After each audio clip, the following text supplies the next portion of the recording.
एक नौजवान चीता अपनी पहली शिकार पर निकला। उत्साह से भरा, उसने खुद पर विश्वास किया।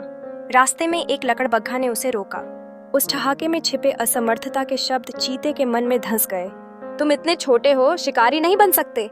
यह सुनकर उसका उत्साह ठंडा पड़ गया। अवसाद में गोता लगाते हुए वह इधर उधर शिकार की कोशिश करता रहा, लेकिन सफलता हाथ नहीं लगी। दिन के अंत में भेड़िया की उपेक्षा ने उसे खाली हाथ लौटने पर मजबूर कर दिया। अगली सुबह उसने फिर से कोशिश की। इस बार एक बूढ़े बंदर ने उसे देखा। कहाँ जा रहे हो बेटा? उसने टोकते हुए पूछा। चीते ने अपना इरादा बताया। बहुत अच्छे, बंदर ने कहा। तुम्हारी ताकत और गति तुम्हें एक कुशल शिकारी बना सकती है। इस सकारात्मकता ने चीते में नया जीवन भर दिया। उसकी आशा बलवती हुई।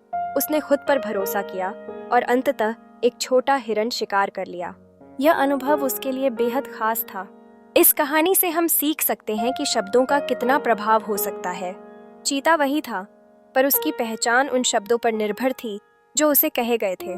जब उसे हतोत्साहित किया गया तो उसका आत्मविश्वास गिर गया, लेकिन जब उसे प्रोत्साहित किया गया तो वह अपनी क्षमता को पहचान सका। यह दिखाता है कि हमें अपने शब्दों का चयन ध्यान से करना चाहिए।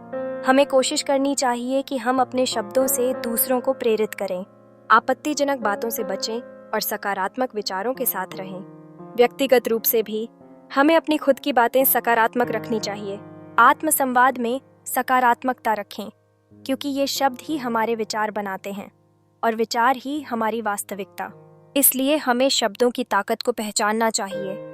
इसे समझना चाहिए कि ये सिर्फ बोलने के लिए नहीं है, ये हमारी जिंदगी के निर्माण में महत्वपूर्ण है। शब्दों के जादू का सही उपयोग कर अच्छा संचार करना न सिर्फ हमें सफल बनाता है, बल्कि दूसरों के जीवन में भी सकारात्मकता का संचार करता है। इसलिए आज से हम अपने शब्दों को सजगता से चुनें और विश्वास रखें कि शब्दों की ताकत से हम अपने जीवन को सशक्त बना सकते हैं।